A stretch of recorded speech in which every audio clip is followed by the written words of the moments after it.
ഇപ്പോഴും ഈ വിഷമത്തെ കാണാൻ വിഷമമില്ലാത്തൊരവസ്ഥ എന്നിലുണ്ട്, അതുകൊണ്ട് ഞാൻ ഫോക്കസ് ചെയ്യേണ്ടത് അതിലേക്കാണെന്ന് ഒരിക്കൽ പോലും, അത് പിന്നെ ആർക്കും പഠിപ്പിച്ചു തരാൻ പറ്റില്ല, അത് വേറെ കാര്യം. പക്ഷെ ഒരിക്കൽ പോലും നമുക്ക് അങ്ങോട്ട് ശ്രദ്ധിക്കാൻ പറ്റിയില്ല. കാരണം എന്താ? ഇവിടെ ഒന്നുമില്ല, അവിടെ ഒന്നുമില്ല.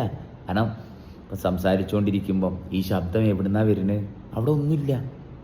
ഈ ശ്വാസം ഞാൻ എടുത്തുകൊണ്ടിരിക്കുക, എവിടെന്നാ? അവിടെ ഒന്നുമില്ല. അപ്പം ആ ഒന്നുമല്ലാത്ത അവസ്ഥയിലേക്ക് ശ്രദ്ധിക്കണമെങ്കിൽ നമ്മുടെ ഉള്ളിൽ നടക്കുന്ന പ്രവർത്തനം, ആ പ്രവർത്തനവുമായിട്ട് നമുക്ക് ബന്ധം വേണം. പക്ഷെ പുറത്തേക്കാണ് നമ്മൾ നോക്കുന്നതെങ്കിൽ അവിടെ ഒരുപാട് കാര്യങ്ങൾ, ഒരുപാട് മായാ ലോകമുണ്ട്. അല്ലെങ്കിൽ നമ്മളിൽ സുഖം കിട്ടാൻ വേണ്ടിയിട്ട് നമുക്ക് ഒരുപാട് കാര്യങ്ങൾ പുറത്തുണ്ട്. അപ്പോൾ ഇതുകൊണ്ട് തന്നെ നമ്മുടെ ശ്രദ്ധ ഇതിലേക്ക് വരില്ല.